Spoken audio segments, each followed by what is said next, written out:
नमस्कार छोट्या बालमित्रांनो.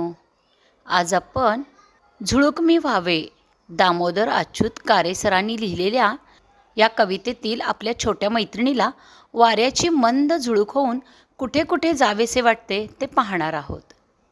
बघा हा मित्रांनो, ही छोटी मुलगी वाऱ्याची झुळूक झाली आहे.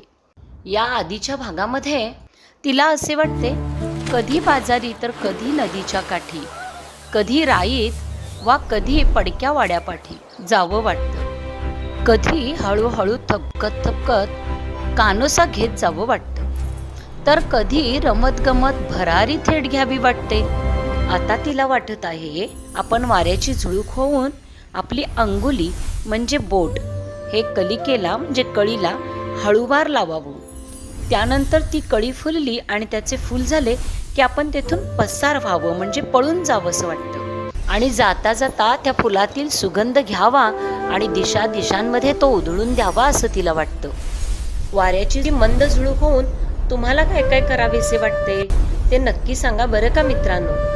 धन्यवाद.